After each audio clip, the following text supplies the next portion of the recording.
Hello and good evening. For All Mankind, Season 1, Episode 2, He Built the Saturn V is over. And it has been since November of 2019. But we're just getting started here in this April of 2025. As we continue our mission to watch every episode of For All Mankind and to talk about it. I'm Dave Mader, and we got a great panel here on Live Long and Podcast.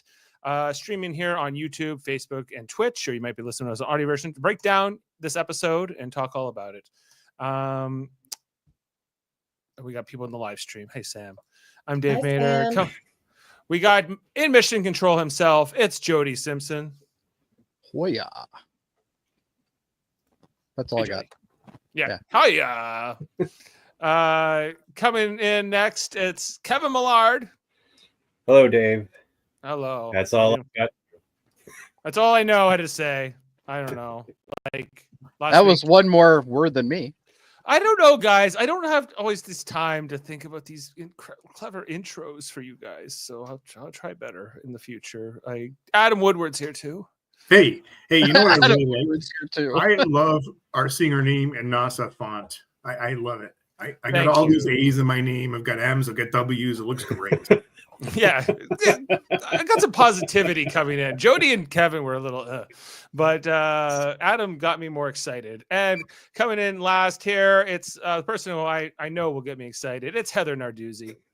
Hello! I'm very excited to talk about this episode. I've watched it 3 times now, once by myself, once with my aunt and uncle who were visiting last week, and I got them into the show, and they're super into it now too.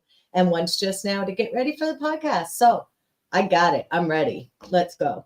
Hey, Heather, I started in your company last week, and I got 3 people watching the show already. So nice. As well. Yeah, very good. So Jeff Mader sends his regrets. He did not have time to watch. He's had a week. Oh, Jeff. I guess he has to watch 2 before next week then. He'll have to watch 2, you know. It's not easy being a postman, I guess. You know, you're off at 3:00 in the afternoon. Podcast starts at 8:10. But who am I to say? What? Guys, He Built the Saturn V, episode 2. So this episode deals with them getting the crew of Apollo 11 back from the moon after their crash. But the episode more directly kind of focuses on Wernher von Braun, the director of NASA and former Nazi, I suppose, and his sort of getting paraded out of the space program as Nixon wants to amp up the space race by putting a base on the moon, and von Braun's opposed to it. And so they kind of smear him smearing would admit it's not true. Not smearing when it's fact. When it's fact, no. It's more, I'm looking at what the right term would be. They expose him, I guess. I'm sure the American government already knew all this about him, but that's why they picked him. Yeah. Oh, hello, Snake. But they chose to keep that under their hat until the moment of political opportunism took its was there when they wanted him out, because he was sort of a powerful figure within the space program, politically difficult to remove for Nixon, but not that difficult, clearly. The episode also deals a lot with Margot becoming the first woman to work in mission control, and her connection with von Braun, and sort of her trying to deal with all that. And I guess as well with Ed Baldwin and the story there, and him being sort of persona non grata within NASA during this time after that article he gave to Newsweek. Some stuff with the Stevens, Tracy Stevens and Gordo Stevens, and his infidelity is in this episode. So lots to talk about, lots to break down. How'd you guys feel when this was for episode 2 coming off of the pilot? Jody?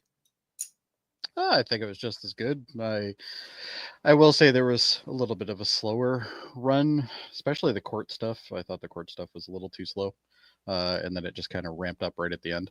But past that, I think it's a solid episode still. Yeah. Okay, Kevin, how's it coming for you? It's good. It's still interesting. I love the court stuff. I like that. I like that it was just slow. I like that an attempt, they attempt to get him to disparage the program, and he doesn't. He says it's all my fault. It's my decision. And then the stuff with Von Braun is it's incredible. It's good. They really try to get him to like throw Von Braun under the bus Right. for not getting to the moon first, and he doesn't want to do that. Like that's not his way, is to go up there and just Right. talk bad. Well, Outing he him went as to a Nazi is Annapolis. Plan B. He went to Annapolis, everybody. I don't know if you know what that means, but it means you can't lie. You cannot tell a lie or chop down a cherry tree or anything like that. So, Heather, how was this third viewing for you? I loved it. Saul Rubinek shows up as Stan Man, which we love from Star Trek, and I also love him from Frasier.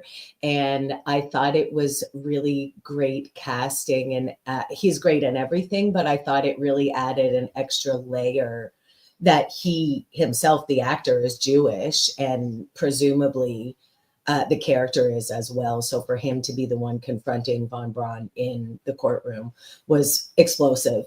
And I think I mentioned last week, I don't know a ton about history. It's like my weakest trivia subject. And so this was absolute bombshell, wild. And then of course I paused it and looked into it if it was true. And yeah, it was. So I loved it. Great episode.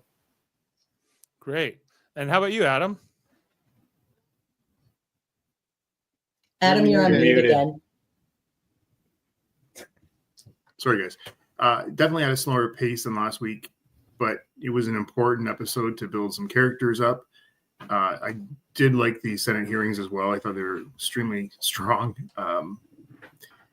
And the question about the Nazi, it's not just, this is very, very pertinent because, how many countries let Nazis in after the war, to do a space race or build a nuclear plant or there was many people brought into the United States, to Canada, to Britain, all our allies. We did it all. We all did it.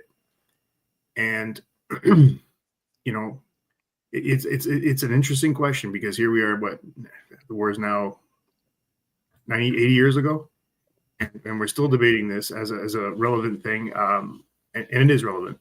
But I guess when you look back in time, you go, if we didn't do it, then the Soviets would have let them in. Well, that's kind of what's alluded to in the episode, at least in Von Braun's words, because after World War II and Germany was defeated and taken over, and some of their most brilliant minds were kind of taken by the West or by the Soviets and the Eastern Bloc to use in various programs and research. And so they were kind of like chess pieces in some ways in this Cold War, played it out. And, and what they had done during the war maybe wasn't as concerning to the people like Truman and maybe some of the more cold, the worst Cold War actors, I suppose, who just wanted, we have to have the nuclear bomb first. We need to have this first. We need to be on the moon first. Morality aside, we can't let these Reds beat us. So that was, I think, why they ended up in this. And I think that someone last week was saying maybe they just didn't know a ton about his past. They knew. You don't get this guy, huge NASA contracts and all this stuff by not checking the background. They totally do. War breeds innovation. That's it's a fact. Like, helicopters, for instance, were a war machine, stuff like that. Like they knew. They totally do. Yeah. I don't think they were ignorant of it any more than Von Braun himself was ignorant of what was going on. Yeah, but he pretends like he was ignorant of it. He's like, I never knew. Well, things happen. Well, and I think one of the most powerful scenes in the show in this episode is actually when, I can't remember the girl's name, the first one, Margot. When she confronts him while he's sitting in the press box, she confronts him and she's like, did you do these things? All that. And I just thought it was that was a really cool scene. I just liked how he didn't bother to respond. He just kind of he responded, but not kept directly. trying to dodge it, over and over, and then she kept up. He brought it back to it's all about the work, right? It was what had to be done to further the work. Yep. Right. And everything, all their considerations aside, and then he says, well, they might have killed me. She's like, you don't know what would have happened if you had tried this or tried that. You never bothered. So anyway, I think we're have an interesting conversation here. So but when you come even back to what happened in Canada under the Liberal government, where they brought that Ukrainian soldier out who was in his 90s, it's the same thing. The guy wasn't Nazi. Here we are. Right, but the Canadian government didn't know, and they put him in the. Oh, they knew. How could you? Anyway, it was ridiculous. They didn't do the research. Well, they did. That's different though than knowing. It wasn't hard to figure out. Well, fair enough, but ignorance is bliss. Yeah.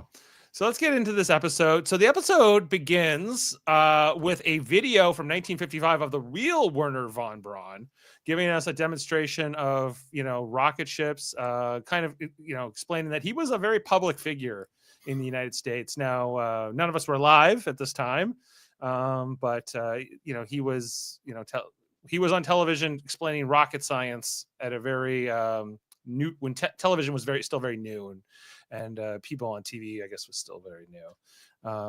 And the idea of going to space was, of course, brand new, and how to make that possible. So he was one of the first famous rocket scientists, perhaps, in the United States, if I might put it that way. And I'm glad they didn't redo they didn't recreate the shot. I'm glad they just used. Yeah, they didn't get this the actor playing him to redo that. They actually show us the real guy.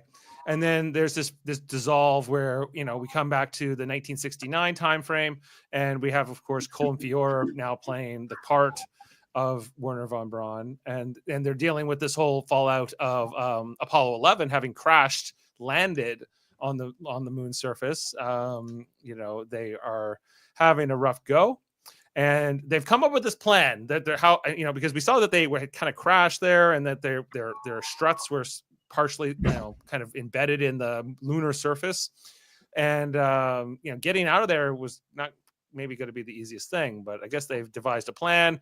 And this early conversation here between Gene Kranz and Werner kind of gives you this impression that this might not work. They could die in trying to come home here with Buzz Aldrin and Neil Armstrong, but they don't have a lot of choice. They have to try to do something and get them home, right? So these looks exchanged before they do it, kind of giving us that sense of that this is very possibly going to blow up in their face, and more importantly, in Armstrong and Aldrin's face. But they flip some switches here, and I think a big part of what this show does, and similar to the movie Apollo 13, is show how important those people in mission control are to those astronauts out in the field, and coming up with solutions, like how are you going to get out of this situation? How are you going to devise this solution? One over problem solving, we also see here Margot, not yet in mission control. She's still on the outside, working in one of the booths, and Michael Collins up with the lunar orbiter thing, getting ready to receive them. He's got the beers cold, apparently. Columbia, thank you. So we see the Apollo 11 Eagle, I guess, launch from its thing on kind of a trajectory. It's a little bit of a bumpy ride here as they get just launched up into lunar orbit. Well, it's designed to launch straight up. They're not supposed to be able to maneuver it, so the fact that they have to maneuver it is a problem. And we see that here on this still, you can see the original trajectory was kind of an arc on that yellow line, and that they're going a very much shakier way here with that purple dotted line here. That this is they're not supposed to point towards the moon. Yeah, that's the takeaway, really. It's a little bit of a zigzag pattern.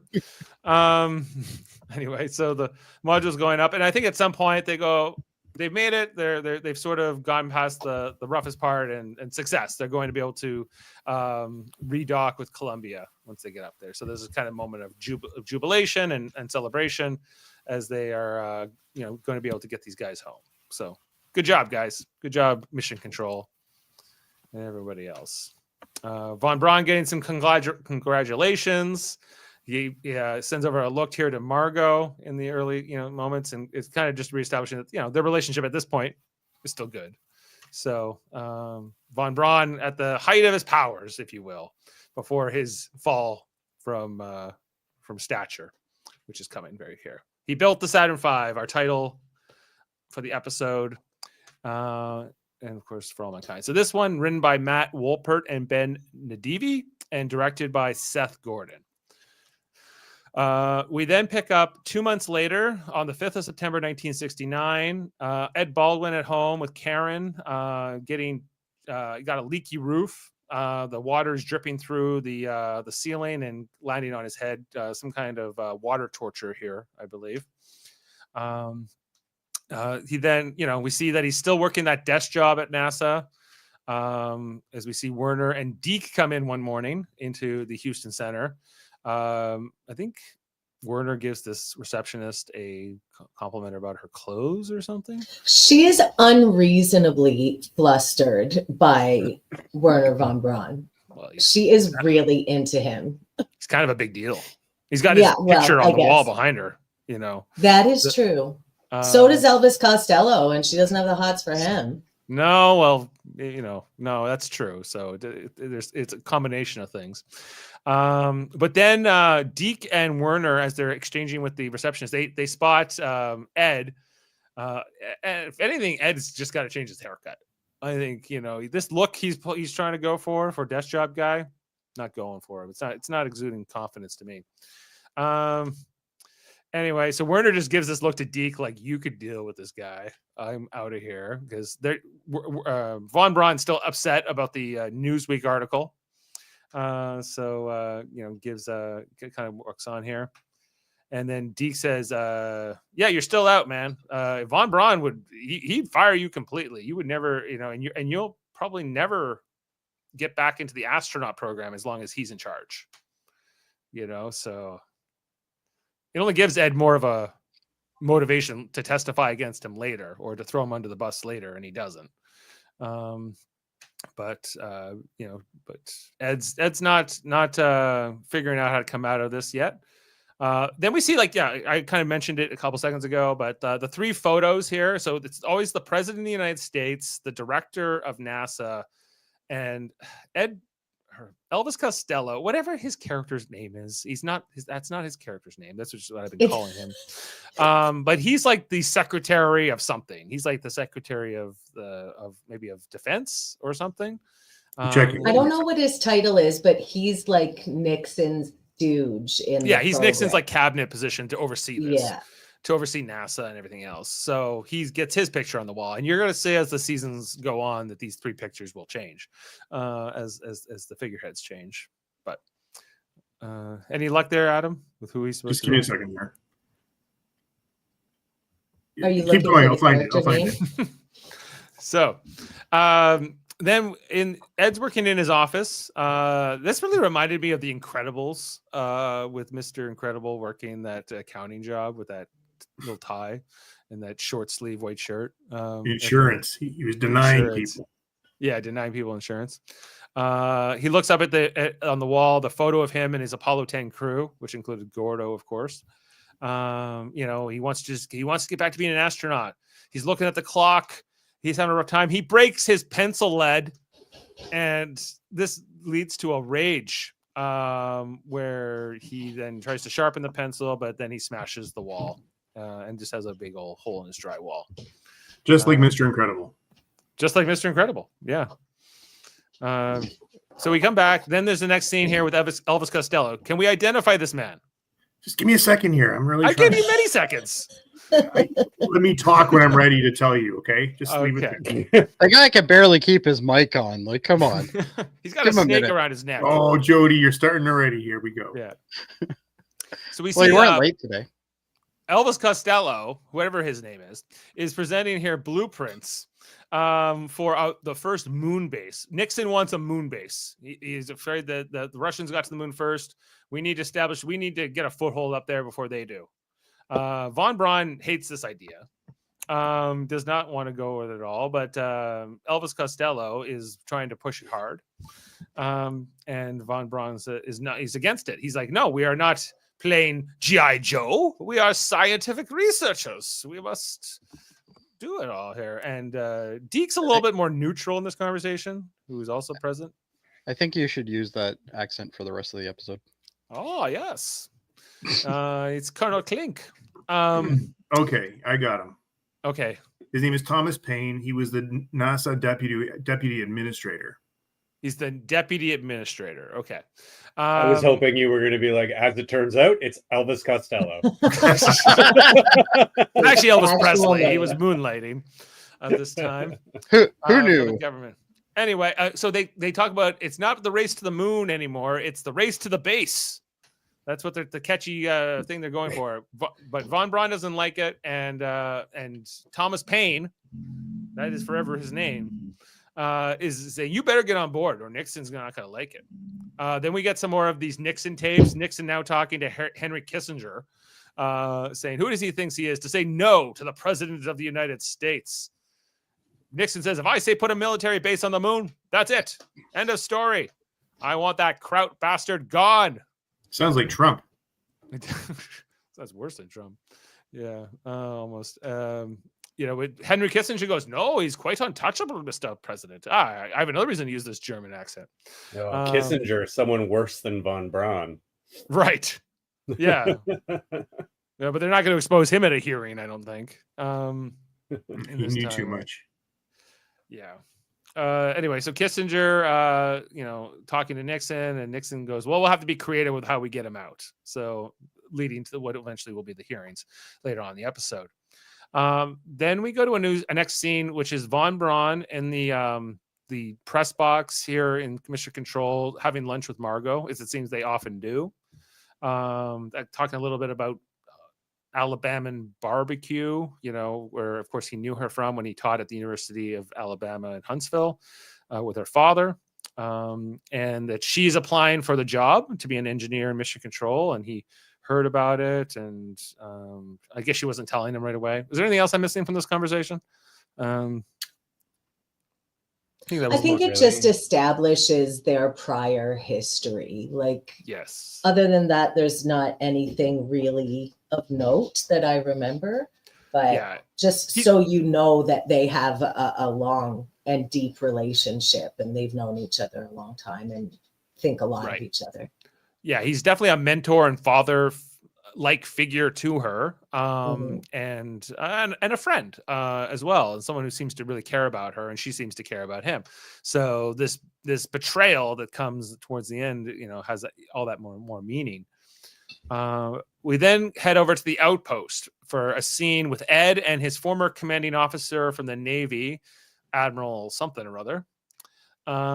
Who says, yeah, we need fighter pilots back in, to fight in the Vietnam War.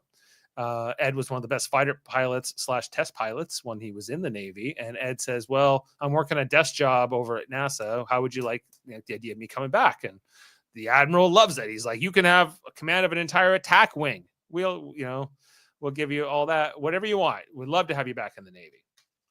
So that, Ed seems to be working on his escape plan from NASA. But then Karen's not so excited about this prospect of him going off to fight in wars. And, he says, well, I could die anytime I go up into space, but he's not being shot at. And to Karen, that's an important distinction. Well, and you only go up into space once every couple of years. True. Right? Like, and you're not shooting at people in the process. Not yet, at least. And so we then see here that, Ed's not quite sure what to deal with it, but he's trying to figure out his career plans, where he's going to go next in life. Is he go back to the Navy? Is he going to ever be an astronaut again? And then they're watching on the TV in this moment, the hearings that we'll see play out here. We see Ted Kennedy brought back with archival footage here. alongside our Thomas Paine actor in the story, as well as Saul Rubinek, who Heather mentioned, of course, from Star Trek: The Next Generation. Great Canadian actor too. I'd like to also make that note. Yeah, he's playing Representative Sandman. I'm not sure. I think he's meant to be like a Republican though in this episode, and meant to be sort of one of Nixon's guys in some respects.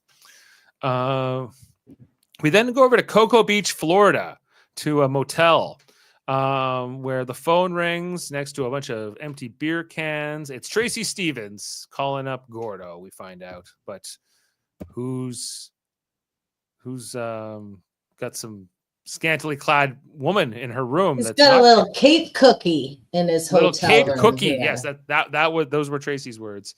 As he, I guess, because he's in Cape Canaveral for preparing for perhaps his next mission, his next launch. Just wakes up here drinking beer. And then the kids run by Tracy back at home here in Texas, and she says something to them. Gordo says, "Tell the kids this," but while he's saying this, we hear the toilet flush from his lady companion, his Cape cookie, if you will. And I love this face. She goes, "Ooh, I shouldn't have done that, huh?" While you're on the phone. Although she's still, notice she's still holding it down. She is. And she doesn't like try to close the door or anything, right? But yeah, like Tracy ultimately knows what this means, understands it right away, and there's kind of like this cold end to the conversation here on the phone, with Tracy just being left to kind of think about all this. So, not a great day here for Tracy. Then back to Houston and the Manned Spacecraft Center. Margot is having her interview with Gene Kranz for the position in Mission Control.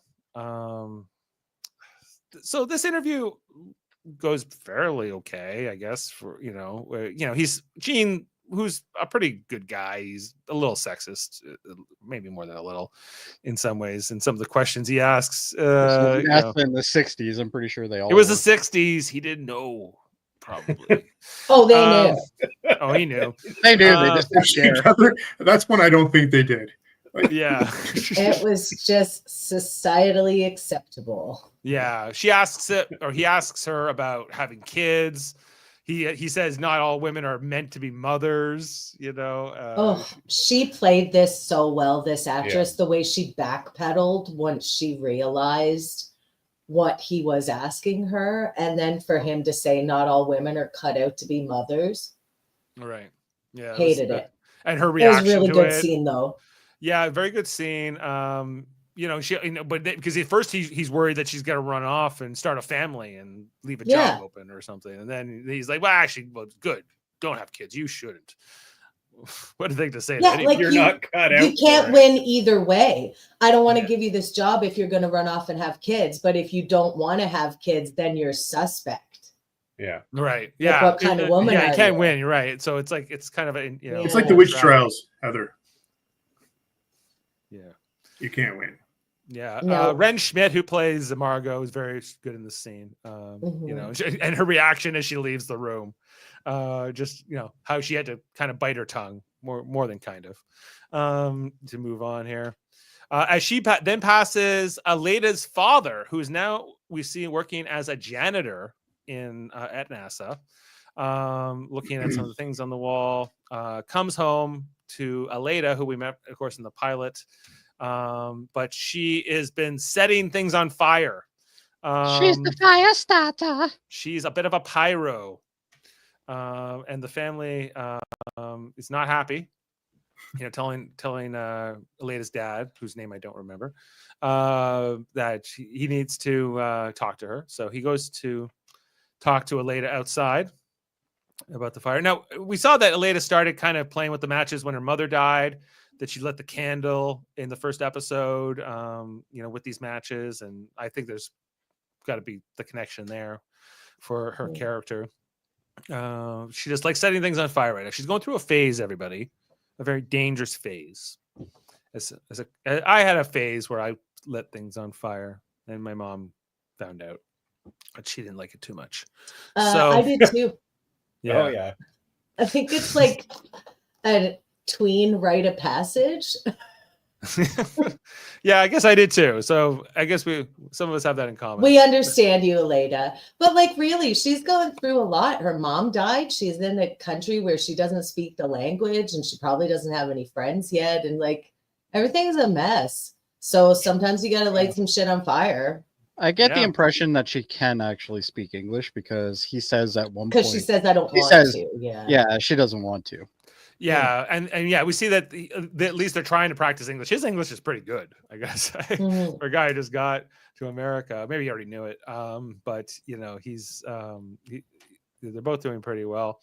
And she says, "Leave me alone," and then he just kind of sits next to her and doesn't say anything. You know, and that's kind of how the scene ends. And anybody who has a daughter can relate to that. Just leave me alone.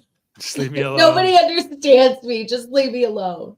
Right. They're literally just walking balls of drama. Well, speaking of drama, Karen comes over to Tracy Stevens' house to find out that she's throwing Gordo's stuff all over the lawn as she's preparing. That's right, to, Tracy. Chuck it out there. Yeah. This is bullshit. Now, remember, this is the 1960s, everybody, and appearances. And what will the neighbors say? As we see that there's one neighbor already trying to, I don't know, make this less of a scene in the neighborhood. We see some of the neighbors looking through their windows, checking things out. There's gonna be gossip at church. What, you know, you better get ready. And so yeah, Tracy is very upset. She's throwing all this stuff there. She's saying, taking pictures off the wall. And Karen trying to calm her down. She's saying, "Don't you defend him? Don't defend him for the program." Of course, talking about the space program, NASA.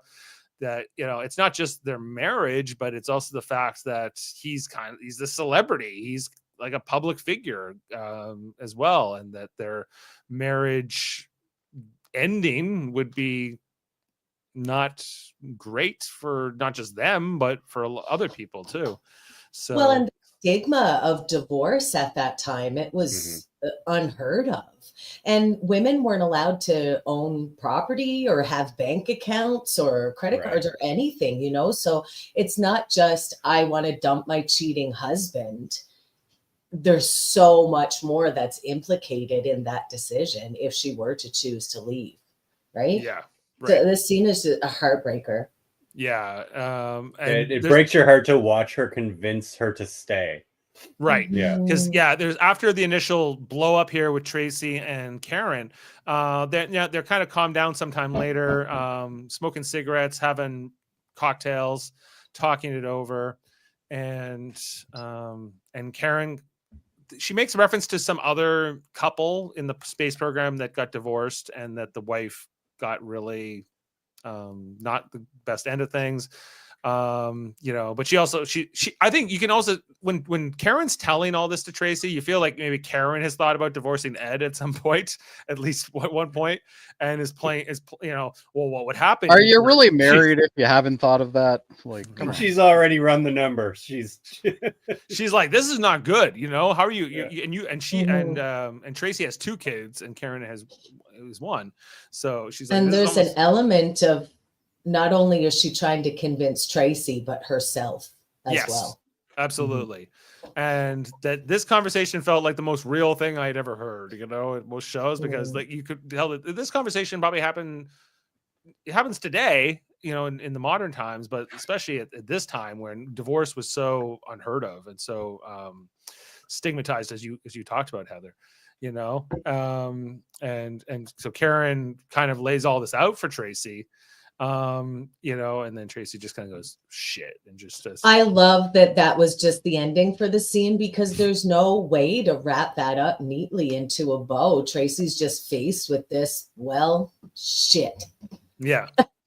She feels like she has no cards to play, right? She has no way. There's no good to take choice there agency here. either. No good choices. So she's on her own here, and that's how it ends. Yeah, she's just, you know, sad by the end of this and kind of doesn't know what to do. Then we go back to NASA. Margot's working in her office, and Werner shows up to berate her. He seems like he's upset, but actually he's here to congratulate her. She got the job in Mission Control, and he gives her a big hug and congratulations. And then he gives her a gift It's a ruler, everybody. It's a slide rule. It's a slide for rule. calculating. For calculating. Did It's you a guys have one of fancy these? ruler. I've used one. No. No, I would have rather had cognac as well, for sure. Yeah. She was like, I was hoping for cognac. No, but anyway. But he got that, I guess, when he was a young man, and it's a gift from him to her, for her desk. So then she gets her first day mission control. She gets to take all her books and items out here, and what does she walk into? But she gets Sexist bullshit. Yes, hazing here from her mission control co-workers. They leave her. They call her Miss Von Braun. They leave here. NASA in the '60s sexist? What? Right. No way. Yeah, like a German sausage, I guess is what this is. All I could say is, like, I would have been happy if I showed up to my desk and somebody had like a sausage on a bun and some sauerkraut sitting there. I'd be like, fuck yeah. Where's the onions, Jody? I don't know. Right. Well, I think it's all, of course, she's not German, this character. She's, but she knows Von Braun, so German. Yeah. So they're kind of, they're alluding that she's getting this job because of him. We see here that guy she had the issues with last episode, where he told her to stay in her lane. He's kind of like leading this little thing Nedry. here. Yeah, Nedry. Yeah. He's going to come back, so make note of him. Anyway. Oh, I hope he gets his guts ripped out by a Dilophosaur. We'll see. And so that'd be a hell of a turn. Anything can happen. Yeah. Well, it is an alternate reality. Yeah. Like Wayne Knight from Seinfeld. Okay, yeah. So anyway, Gene Krantz says, "Okay, everyone, back to work." And then there's this guy who works next to Margot. He says that they do this to all the rookies, not just because she's a woman, but this one felt a little. I want to work there. Yeah. What part of my desk? Awesome. Because this is what you do when you're grown adults working in a office. These are a bunch of unsocialized nerds. Of course, this is what they would do. Yeah. Anyway, so she kind of takes that, hears that, and just decides to move on. What else can she do? So they get to work and they get ready here for the next launch. Then we see Gordo Stevens is flying his test planes back here in Florida. He's part of his NASA training. He decides he's going to fly over his own house in Houston. I think he does that as a regular thing, Yeah, to shake the house. It's to announce that he's home, right? To announce he's home. I love that she doesn't even move. She doesn't flinch here. She just keeps smoking her cigarette. She just goes, she's like, Daddy's home. Daddy's home, everyone. She's mad. She's mad. Then Gordo does come home in his car this time to find his Rolex on the front lawn. I guess left over here from when Tracy was throwing all his stuff on the lawn. One of the things didn't pick up, so not quite sure what to make of that. As he comes home, he knows. He knows why his Rolex is on the lawn. Yeah. His kids are so happy to see him.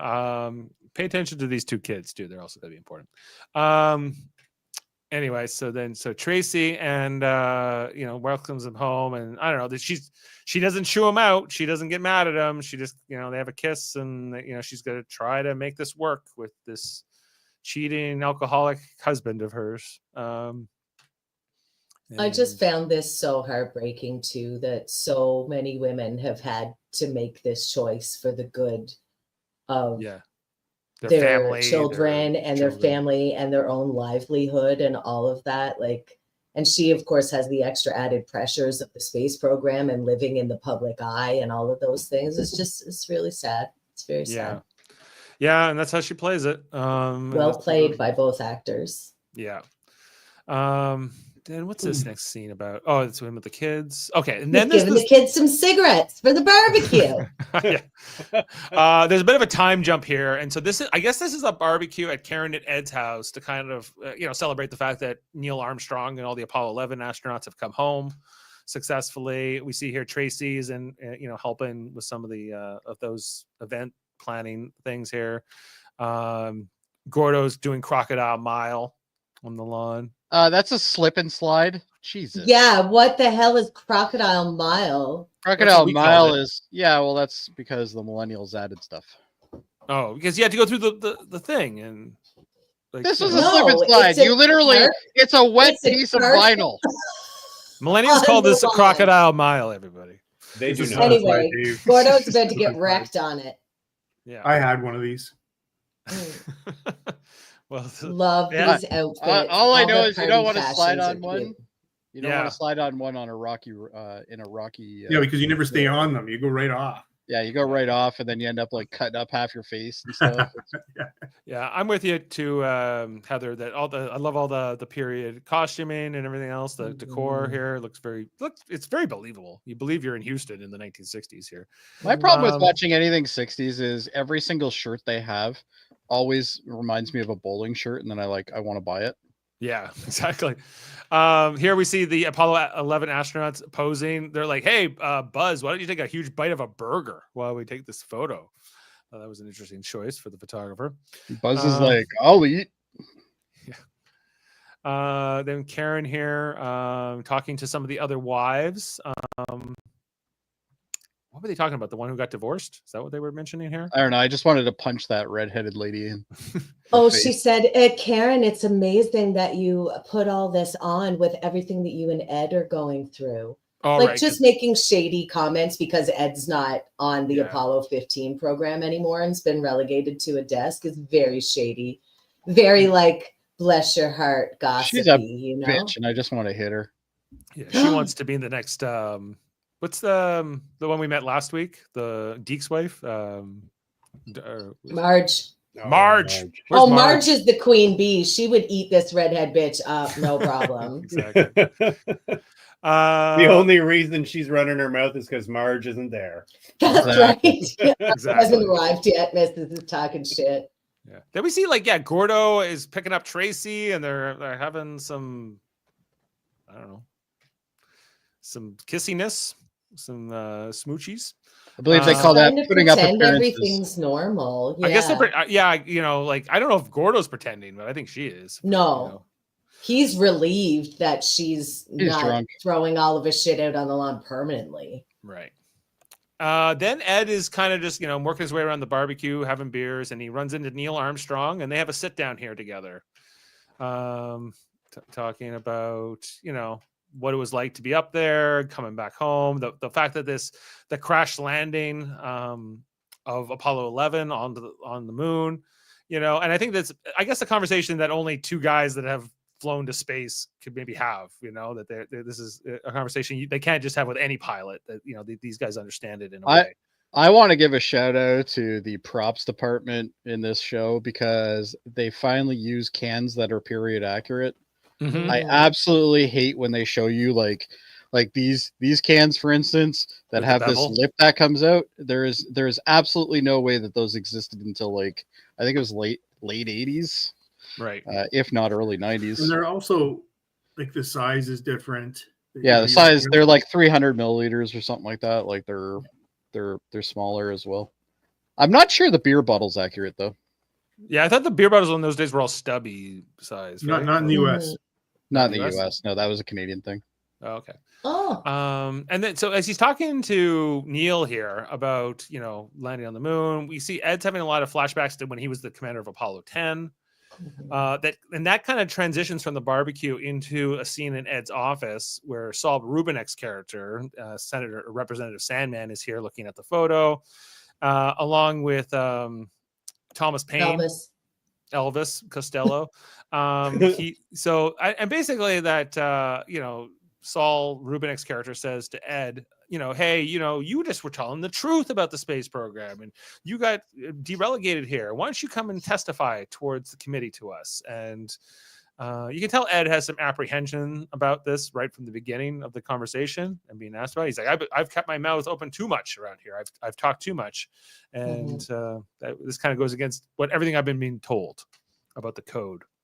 So after that first encounter with Saul Rubinek's character, Ed is then at home looking up at that wall where the leak was coming through. I guess maybe there's the whole thing about leaks, like the leaky roof, the fact that he was the leak to the press initially, I think is maybe symbolism coming out here. And what he's going to do, and Karen and him, talking about what, she's been brought up to speed on that meeting and what he should do, and that, he's kind of conflicted. He went to Annapolis, everybody, and she understands that. So he can't lie. He cannot lie. He's an honorable man. I would like to, I was getting up because I'm making pasta and I got to go stir the sauce. But before I go and do that real quick, I want to say Narduzzi making pasta? Yeah, that's right. It's a very cliche thing, but I'm doing it. I love that they put her in this pink outfit. This is why I'm wearing pink tonight. It's very Jackie Kennedy coded. Yes. Like that. That this was isn't the hat, but other than that, even her hairstyle is very. The men were always very mute, and then the women always had the colorful outfits on. Yeah, the men only have color when they're like at the barbecue or something like that. Yeah. Right? Yeah. But anyway, yeah. So she's holding his arm the whole time they're walking into this. Now this is in Washington D.C. And Ed Baldwin comes before the committee. And the purpose of Representative Sandman, played by Saul Rubinek here, is, he wants to get Ed to say that it was Wernher von Braun's decision to not send Apollo 10 to get it to land on the moon. I mean, the U.S. would have been on the moon first, right?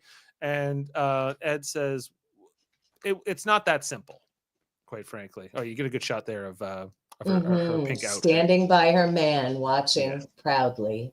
Mm-hmm. And after some back and forth here between them, he says, well, he looks at Karen before he decides, like, I'm going to say not what they want me to say, but what I really believe, it's his integrity on the line, right? Like what's more important, his integrity or, lying to get the mission, like, right. Well, even the other choice. Usually. Yeah, right. Exactly. He looks back here and, but he can't, he's under oath as well. He's talking to Congress. He has to also tell the truth to an extent. And he does in so many ways. And so he goes, well, listen, I was the commander of the mission. Yes, von Braun made the call on the ground, but if I had decided to land that ship, I could have done it. What were they couldn't have stopped me. I was in command of the ship. It was my ship. Now, as Jeff was explaining to us last week, and Adam was telling us in Fun Facts, this is not true. Apollo 10 purely did not have this ability with the amount of fuel they had on board. So this is revisionist history. This is this idea that Apollo 10 could have landed, but that's not their mission. Their mission was to just do the lunar orbit once and then fly back home to prove a proof of concept for Apollo 11. So they're blurring truth and fiction here quite a bit. This time here, he was down here with Gordo. They're looking down at the moon. They're so close to the moon. At this point, they're the closest any human beings have come to the moon in person without actually landing on it. And Ed could have pushed the button, but he chooses not to here. And he could have been the first man on the moon. Could have been in America on the moon, but he doesn't do it. He follows the mission. He follows orders, and he does what he's supposed to do. What NASA control wants him to do. And the whole room is stunned. The whole room doesn't know what to say. It wasn't quite how they were expecting this all to go. Mr. Saul Rubinek doesn't know what to say. Doesn't know what to do, and he goes, okay, I guess that's all for today. I love the fact that whenever Saul's in something, he starts off as a good character and he always ends up being kind of like the shady guy. Bad guy. He rarely plays a good guy. Very rare. Yeah. Not never, but very rare. It's or at rare. least he did on Frasier. Frasier. Yeah. But he was like a hard ass lawyer too, so a bit of shadiness. Have you ever seen him in? He's in that movie True Romance. True Romance. Yeah. Great movie. And that scene at the end where he says to Bronson Pinchot, he's like, "You can take your SAG card and burn it." I treated you like a son. I treated you like a son. You stabbed me in the heart. Anyway, so. Oh, he did a couple episodes of Schitt's Creek too, and he was a bit shady. Lee Donowitz as well. Lee Donowitz, that's his character in True Romance. Yeah. Lee Donowitz could use a whole suitcase of cocaine. Anyway, who couldn't? So Ed and Karen walk out. Karen looking proud of what Ed said, and they're holding hands on the way out here. Then sometime later, Ed's at the outpost, and Gordo walks in on him, and Gordo's not too happy. Gordo's like, "Oh yeah, were we gonna land on the moon? You never told me when we were up there in Apollo 10. You know, you might would have. Would you have ever told me?" As they're watching on here in the outpost, they're watching on the television. Von Braun is in front of the hearings, talking to Congress. Trying to, but Stevens doesn't stay mad here for too long. They just pour whiskeys and get back to drinking, what they do well. That's how men deal with problems. Exactly. Don't forget punching holes in the drywall, which he did earlier. And then getting in the Corvettes and driving home. Yes. Obviously. They kick the dog. Yeah, kick your dog and come back to work on Monday. That's how it goes around here. I don't condone kicking of dogs, but I do condone drinking and driving as well as all that. No, I'm just kidding. Anyway, so then it cuts away from the outpost, which of course has the hearings on the television, and then we see Von Braun is right where Ed was in Washington talking to the representative, and they were saying, "You've been." Saul Rubinek's character is like, you've been so cautious, right, since the Apollo 1 fires. You know, he's like, of course we are cautious. We keep our astronauts alive. That was more Irish. Dave, this is such a serious scene, and I can't with the accent. Like, really. All right, no more German accent. That was a German guy doing a Scottish accent. It was excellent. I didn't get time to practice. I thought it was good, Dave. Thank you. Anyway, so at one point here in the hearings, Von Braun gets like everyone clapping for him. Everyone's happy with him. He's like, I keep the American astronauts alive. Isn't that a good thing? Isn't that, we have? And then you have to add a pinch of Saul. And Saul's like, oh yeah, laugh it up, Von Braun. Because we see this moment where he calls over to his aide. He kind of tells his aide, like, hey, go get the pictures. All right, we'll go get those boards, those things we prepared in advance. And then he kind of does like a Columbo move, like, and just one more thing. Yeah, just one more thing. Let me. Didn't you own Just a a rocket double back. factory in Germany? Didn't you build rockets for the Germans and the Nazis that were used on Londoners in the Battle of Britain and dropped on London? He's like, I have no control of this. Were you not a member of the SS? He goes, I had no choice. And they said, well, here's a picture of you, Von Braun. Here's Hitler and all of the SS, and here you are in the you're on the front row, but you're there. I wonder how much it cost to blow that up in the 60s. Very well. It must have cost a fortune. Nixon would spare no expense. He's trying to get this guy out. Yeah. Just of course, put it in with the Watergate bill. This is clearly a real photo, not one made for the show. So I like the fact that they don't doctor the photos. I think that's saying something, Yeah, it makes him feel very real. And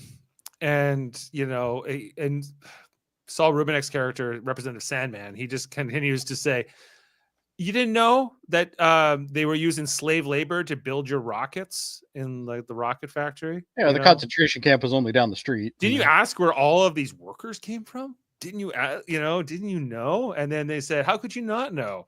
And they bring in these other boards showing the people. I think these are also real. I believe. Of all the death camps and all the people killed, on building his rockets for the Germans and the Nazis during the war. Pretty harrowing. Let me tell you, my blood ran cold when I watched this the first time. I started to cry. I feel emotional now. Like I thought it was a character. Like I it's my own ignorance. I didn't realize that this was a real person, and just the atrocities. It was very. He's not even the top 100 of what happened. No, I know, but again, what drives me nuts about this is that it's Senator Sandman and bringing this out. He's basically bringing his own government out because the government sponsored him. They put him in the job. Yeah. So and the CIA didn't know this where was, this guy. this was Plan B. Plan A was Ed. Yeah. But when Ed didn't do what he was supposed to do, this is Plan B to get You're rid of right, because Von they Braun. had all of This is this locked and loaded to go. Yeah. Well, you can't just blow up a picture like that in the 60s. Like, you have to have planning. So you think if Ed had just thrown him under the bus, they wouldn't have gone this far? They wouldn't have No. needed to. They wouldn't have needed needed to. They would have got. wouldn't have- They just wanted him to resign. They just wanted to push him out. They just wanted him gone. It didn't matter So- how. So they didn't do this for any noble purpose here. It's the American government. Wow. Yeah. That was a great. That was we also, amazing, see, you know, Kevin. Margot herself is stunned by all this. She didn't clearly know Well, any of this. Her hero has just been yeah, degraded unmasked, down to nothing. Yeah. unmasked in front of the entire country on television, and the entire control center at NASA is speechless. They don't know what to say, and they all just kind of go back to work. But They all knew it. Come on. I don't know what they knew. Like, they didn't Well, have you got to remember in the 60s, there was still a lot of stuff that people didn't know about World War II. So I guess some of that could be ignorance, but Well, what happened And in real life? also, 'Cause- it's not like you could have just Googled somebody, you know? Right. like, no, like if no, there's you had to go to the encyclopedia- encyclopedia, and the encyclopedia was already out to date. And yeah. you know, we you might then get not this. you might not have N because the supermarket was out of it that week. We get this whole sequence here with this guy playing piano. Who is Adam? Do you know Tom who it is? Lehrer. I looked it up. Is he like a talk show host or something? No, he's a musician, and he was he the did satirist, parodies and yeah. satires, like a political. Yeah, this song was absolutely true. Yes, this this is this real. actually This is from real history? footage. Is this something Yes. like? Yes. Yes. So this is Yeah, not it's like real. this is not created for the show. This is something. No. No, this song was absolutely out there after this. It's like the you remember the Hitler song, I think it was probably the same guy actually, or maybe somebody like him. But they would do these things. I mean, it's like a Weird Al guy from the 60s. He's like the Weird Al of the '60s. Got it. And he starts singing about von Braun as we're seeing all these photos here. Von Braun and the SS and Hitler and everything else kind of going along. That von Braun is the song is kind of about how he jumped from his loyalties. He was a German and now he's working for the Americans, but he would work for the Chinese or whatever. And he's out. The scandal is hit. And he is out, but not going to face any criminal prosecution. He's not going to go to the Nuremberg trials, apparently, or anything like that. He's just going to not be the director of NASA anymore. I think the Nuremberg trials were over at this point, weren't they? Probably, yeah, I think so. Or the International Criminal Court, or whatever. He's not. Apparently, he doesn't seem like he's going to face any kind of. It looks like the only consequence he's going to face is having to talk to Margot. Right. Yeah. And not be the head. That of might be NASA. the worst one. Now, Adam? Do you know if this happened in real life? Did he really go before hearings like this Yes. and get? This absolutely happened. Yeah, Did it happen in the same year that it's shown here, or did it happen? I'll confirm that, but it did happen because Thomas Paine actually was promoted to director of the CIA of NASA from this. But I'll confirm the dates before I get to fun facts. Okay. And so, he was like, I was ambushed, Margot. It was not right. I've said I wouldn't do more of this German accent, but I can't help it. I like that one. That was pretty good. That one was good. And she's like, how could you not know? How could you know? I did not know. It's progress in science. She's like, did you know? Did you know? She keeps pressing him on this question, Yeah, right? she doesn't let up. And then eventually, And she knows. She knows he knew. So Mhm. she just wants to hear him say he it. sort that's of all. his admission is very, I don't know, hollow. It's just kind of He also seems pretty unbothered yes. by it being out. Like, he doesn't seem to regret it at all. He doesn't look at it as his fault. He looks at it as Right. circumstances or something. Well, he looks at it Collateral as he was- damage for the progress of the work. It's innovation, right? Yes. Yeah. And so eventually, he's like, these things happen. It's always about the mission. It's about progress. It's about this or that, and she just walks out on him and he's left alone by the end of the scene, So that is that. He's, his isolation here in the control center, highlighted by this shot here. And we see then he's in the newspapers. He is, I guess it says he's been, ousted from NASA. Just as Aleda back here is burning her newspaper with her magnifying glass, the pyro continues. She sets, I think, her Barbie here on fire in the process. Well, I think she was a little too close. Yeah, and this Barbie was fire, who hasn't done this with a magnifying glass? If I had a magnifying glass outside, I would still light shit on fire. well, Like, I'm always amazed on Survivor that no one uses their glasses to light fires and stuff like that, but I don't know. Anyway, so this whole fire breaks out in her room, and her dad has to run in and put it all out, and he's like, "What's wrong with you? Why are you setting things on fire?"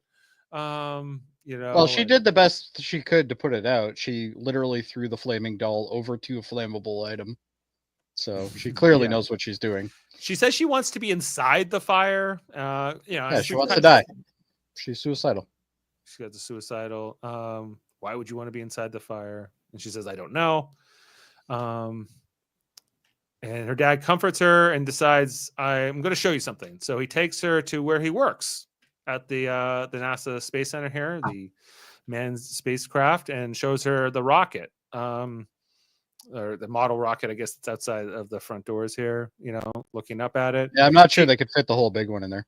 She's actually seeming to touch it, kind of like in Star Trek First Contact with Data. It totally felt like that. Touch Data touch is important. And then Troy says, would you three like to be alone? Yes, exactly. And I think he says maybe you could make some fires, like, as in the liftoff exhaust ignition, that of these rockets. Maybe that's where you can help put your pyrotechnics to work. And she's like, okay, my suicidal ideation is cured. Thanks, yes, Dad. Thanks, Dad, you got it. And so if only were that easy. Of course, now Apollo 12 is launching as we head into the next scene. We see here, so Von Braun is gone now. Margot is getting looks from people in the center, but I don't know, what are you gonna do? She's just gotta go on with her job and do. But did they leave sauerkraut for her? No, I don't think this time. Not today. See, at that point, I just quit. Nixon talks about we see Nixon is giving a speech about Apollo 12 here, and they're gonna find the site for the moon base. That's their mission, to get up there and find a place to put the moon base. But we see here that Margot is still using the ruler that Von Braun gave her earlier. She's keeping it on her desk and keeps it. I guess Von Braun is cleaning out his desk as Apollo 12 is launching. He's sort of just leaving NASA here, and NASA's going to go on without him. I did like the hallway scene with him walking though, because you actually see all the people passing him, and none of them are looking at him. None of them look at it. No one just cares. Ignoring him. No one cares that he's going. It's like, and they've taken his picture down. They take. Yeah, now, he looks up I here. noticed that the first time that they had taken his photo down immediately. So I thought that was a cool detail. Right. Well, and the fact that I love this framing shot though. This framing shot's pretty neat. From when he's in the center, filmmaker way of doing it. Yeah, where it was. Yeah, and I guess Elvis Costello is going to move to the center, if I'm remembering that right. So, so the Apollo 12 launches. They're up and going up into space. We see some real life footage kind of intercut here. And I'm trying to remember what else comes of this. Look at all those Tootsie Rolls, Margot. Margot and her Tootsie Rolls. I don't think those. Well, you got to get the taste of the sauerkraut out of your mouth. Mm-hmm. Yeah, Margot's doing a good job. She's liking her job. That guy over there, he's still jealous of her. Fucking Nedry. He might get eaten by a Dilophosaurus. Or maybe not. Anyway, Ed's now going to finally fix his roof, everybody. That leaky thing in his roof is going to get patched up. But just then, Deke shows up in his Corvette. The better Corvette. Yeah. The black one. Oh, yeah. Anyway, so Deke makes more money than him, I think. So I think so. Yeah, he's the head guy at NASA. So Karen gets them both some iced tea, and Ed says, "What do you want, Deke?" look, I brought you a gift, and it's the plaque that would have been on Apollo 11 on the Eagle, about the first man on the moon. We came here in peace for all mankind. And this is when Deke finally breaks it. Ed, you're back in. We're making you the commander of Apollo 15. And he starts talking. He's like, how about you just shut up for once and say thanks? And just, I do like Deke. I like the character. Yeah, Deke's good. But just then Karen says, come on in, everybody. There was a few lines earlier between Margot and Werner when they were having lunch about how the Russians were going to be on the moon at the same time as Apollo 12. Yeah. Right. So we find out from the news broadcast that the Russians are in the process of landing on the moon. And we see the cosmonaut, coming out of their spacecraft. And the veil, the visor lifts up, and it is a lady astronaut, cosmonaut. They've put the first woman on the moon. Now we know we are in alternate history. Yeah. Because we haven't even done that in our timeline. Honestly, they would have been more likely to send a Dilophosaur to the moon than a woman in the 60s. Yeah, right. But I love this twist. This was a gag for me. I was so happy to see this because I'll get into it more next episode, but I had 2 complaints with this show, and one of them was that the women don't get to do anything. Oh. And then the Russians put a woman on the moon, and where is the show going to go from here? Oh, I'm excited. In some ways, this is a bigger deal than them being on the moon first with the first Russian guy in the previous episode, because this kind of, does change everything for the space program on both sides quite a bit. We'll see how that's going to play out. But it makes sense too that the Russians would be the first to put a woman on the moon if they're, that because they had more equality with their women serving in the military, more so. Not sure equality is the right word, but yeah. Well, they were more. It was more permissible. Like in World War II, a ton of more women predominant. Served. Yeah, a ton of women served in World War II for the Russians and died. Fighting the Germans, and so that's true equality. Well, I'll tell you right now, you get to die too. This is equality. Amazing. If no I'm credit card, but get out there and take bullets. Hey, if somebody told me I had to go up against a bunch of angry women in war, I would definitely just quit. What is it? There was an insane amount of Russians that died in World War 20 million. 20 million, and 20 million, I think a lot of them were women. So, you kind of like with the Klingons, right? You earn a lot of respect in the battlefield. Anyway, so we see all the women characters that we've met, like Karen, Tracy, Margot, Aleda. They're all very pleased to see. Karen is not. Karen's not. You're right. Pleased. Karen wasn't so into Karen this. is disturbed about this. Karen has a lot of internalized misogyny that she needs to unlearn. It was the 60s. They didn't know. She didn't know yet. So, Tracy, you're right. Tracy versus Karen is very different. And Tracy's stoked. And I love that, they styled her with her hair down and her eyes just shining with promise as she watches this. I think that was a good choice. Yeah, she looks more casual and excited as opposed to Karen, who looks scared and buttoned down. Karen's like, this isn't right. Disturbed. We get the women. We get the men iced tea for their meeting. Karen's worried they're going to make her go. I think she's more worried on who's going to give out the iced tea. Yeah, exactly. And that is the end of the episode. Is that, everybody? So pretty good. I thought it was a pretty good ending. A twist here with the cosmonaut, and where's this going to go next?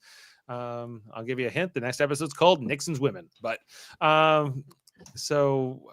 Adam, do you want to give us the fun facts, the history? Yeah, I do. So listen, this has become revisionist as well. So he was never the director of NASA. Who? Von Braun? Von Braun. Okay. What was he? He was a director of. Hold on, I'll come to that in a minute. So the actual guy who was the director, his name is James E. Webb, from 61 to 68. James Webb, the James Webb telescope? Yes. Yeah. History. So Thomas Paine. She's so proud of herself. She knows that. Right. Right on, Heather. So Thomas Paine took over in 68 and went to 1970. Now, Werner, he was part of the program, of course, right? But basically, he worked as the Deputy Associate Administrator for Planning in Huntsville. And he actually stayed with the program until 1972 when he went into the private sector and then died of cancer. So he was the deputy director. Yeah. And so they flipped him and Payne then in terms of their positions. And as far as he was at a congressional hearing, but not for this. But he was definitely called out, I guess, in the media. It's very hard to find something on this actually. He died of kidney cancer in 73.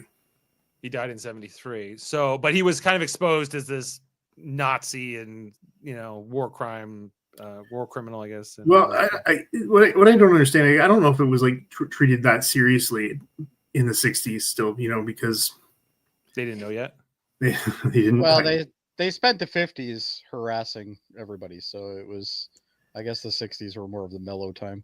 Harassing or bringing to justice? No, there wasn't. I think they did the initial war crimes tribunal, but then it went away, and then it took into the 70s when really the Jewish community stood up and said, "Let's get these people tried and prosecuted." Yeah. It seems like he was simply aware of what was going on. So listen to this. The Soviet Union was about 160 kilometers from. This is a hard city to say. Peenemünde. I can't even say it. Somewhere in Germany. When von Braun ascended was planning stand and asked them to decide how and whom they should surrender to, the Soviets or the Americans. Hitler had actually ordered the execution of all these people in the rocket program. So they had to make a decision, right? So really summarize quickly, von Braun stole a train and drove towards the American line and was basically surrendered to them. And then so Hitler wanted to execute them so that these scientists wouldn't come to work for the Soviets or the Americans, basically. Well, or tell them any truth so that everybody seemed to know, right? That you can't tell these people, right? Right. Part of the whole Third Reich was to hide the atrocities as well. So murder was kind of their thing. It was their thing, but from a public eye, they were trying to hide it as much as possible. Like the Americans didn't even know concentration camps existed until they came across them. Like they had no clue. And this was after they already got. They ignored all the facts during the war that they could have actually done something.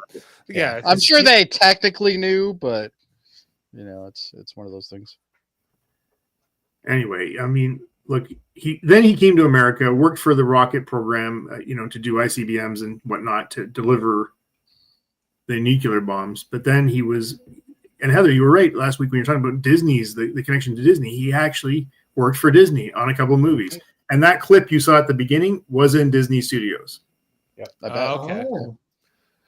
With other famed Nazi sympathizer Walt Disney. Right.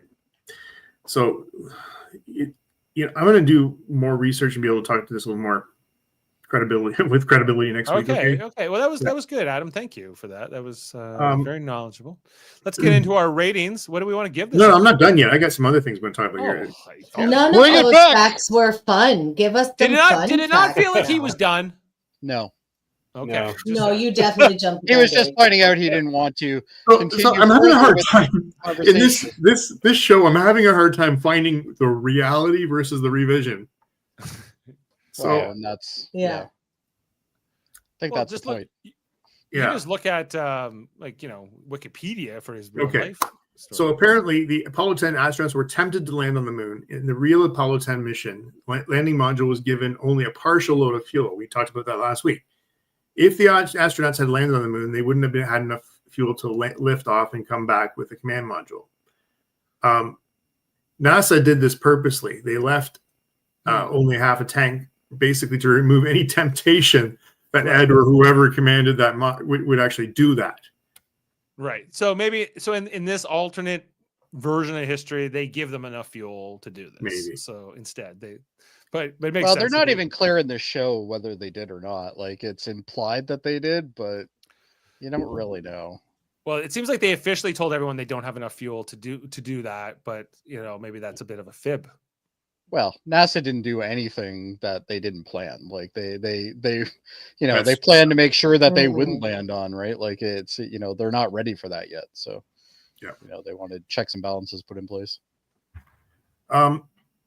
Deke tells Ed he needs people like Ed to carrying the fire. Carrying the fire was a title of the astronaut's Michael Collins autobiography. Oh, that is a fun fact. Or better known as the guy who didn't get to go. Yeah. This episode marks the first time in the series that a woman is walking on the surface of the moon. I don't know if that's a spoiler or not because I don't know myself. I would imagine it is if they worded it like She that. won't be the last. Spoilers. And the cosmonaut lifting the gold visor while on the moon is based on what astronaut Harrison Schmitt did with Apollo 17, which was the last mission. Okay, cool. Yeah. Are you? Now I'm done. Oh, okay, just checking. I don't want to be guilty of pulling it off here. Okay, guys, let's bring it in. Our ratings for this episode. Jody, I won't make you go first this time. I'll make Heather go first this time. Heather? Me? Yeah, you're up. That is your name. Well, as the only woman here, Yes. I'm very glad that you let me go Don't you first. assume anything. Listen, I just want my sausage and sauerkraut, and nobody even got me any for this podcast. True. So Was very I'm a little disappointed myself. inconsiderate. Of us. I mean, 10. There's nothing 10? wrong with it for me. Okay, Kevin. Same as last week. 9. 9, I guess. Okay. It's hard to rate a show like this for me week It to is, week. yeah. It's a whole long story, right? Well, but just try to Yes. look at the episode and it's for what it is. Yeah, you know? I get what you're asking. Yeah. It's just hard. You're just saying it's hard. I get it. Okay. Well, you can always. Well, yeah, because like when we're doing Star Trek, I've seen all of Star Trek, so my ratings are based on like how much I like this episode as maybe opposed to other episodes or anything like that, right? So Right. Yeah. I get what you're saying, Kevin. I hear you, even if Dave doesn't. All right. I think the episode's also good. I'm going to go 9. I don't know why I gave last week a 10 and this a 9, but that's how I'm feeling. Maybe it's the music. All right, Adam. This was a good bridge episode for me. I think it filled, like, again, we're set up for more stories. It was necessary to build some characters after last week. For me, it's an 8. An 8 from Adam, and now Jody.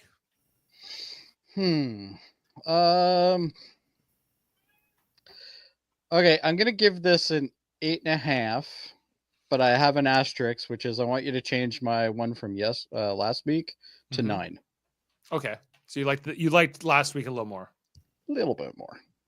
but you liked both of them overall. Oh yeah, they're both good. I don't dislike it. I just didn't like it as much as last week. And there was one quote that I have to remind you guys of, that when Margot was having an interview with Jane Krant, he said to her, he's seen solid men piss their pants doing the Fido job. Oh, yeah. And then she said, I don't wear pants. I love that line. And he was like, "That's a great point." Okay, so Clever girl. we're averaging an 8.9, just under a 9 out of 10, so pretty good. This Jeff episode, will give this a 4. Jeff would give this a 4. Not enough accurate history. Anyway, so this episode has the same rating on IMDb as the first one. All three of these, the first 3 episodes, I think, all dropped on the same date, November 1st, 2019, and then like episode 4 and 5 after that all started coming out week to week. So just keep that in mind. But yeah, so next episode is called Nixon's Women. Everybody. Now, are we doing that review next Monday as usually scheduled, or is it a holiday and we're skipping a week? What's going on? I guess it depends on everyone's Easter plans. So Easter Monday is not a holiday for everybody. It's not a holiday in Canada. Is it a It's a holiday for me. in New It's Brunswick? a holiday religiously, yes.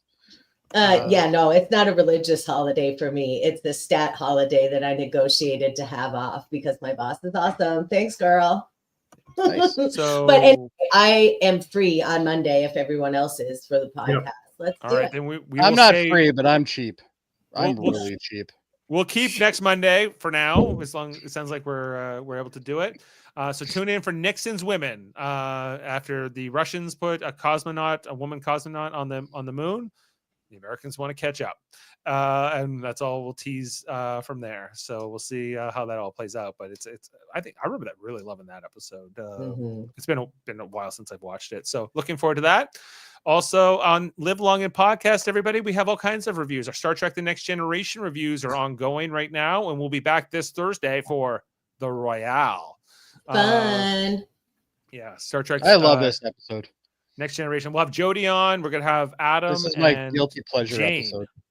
as well. So I like this episode too. Yeah, me too. I'm not sure why I like the episode, but I do. It's a very It's fun. it's fun. That Texan is great. The Texan is so stupid. I love him. Yeah. And just that I still have it in my mind when they find that dead guy in like the hotel bed. That's the best part of the whole episode. Yeah. Christopher was his name Christopher?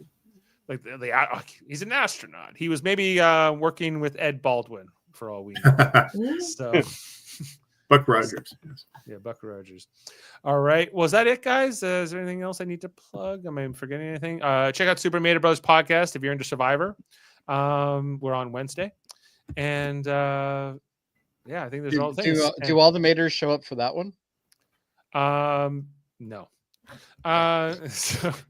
So with that said, let's we'll play you out with a little song. Have a good one, everybody. Gather round while I sing you of Werner von Braun, a man whose allegiance is ruled by expedience. Call him a Nazi, he won't even frown. Nazi schmazi, says Werner von Braun. Some have harsh words for this man of renown, but some think our attitude should be one of gratitude, like the widows and cripples in old London town, who owe their large pensions to Werner von Braun. You too may be a big hero once you've learned to count backwards to 0. In German or English, I know how to count down. And I'm learning Chinese, says Werner von Braun. Good morning, podcast, everyone. See you next time. Beam up some Star Trek content with Live Long and Podcast. Tune in to X-Rated, the X-Men animated review show. Artistic interviews with graphic histories.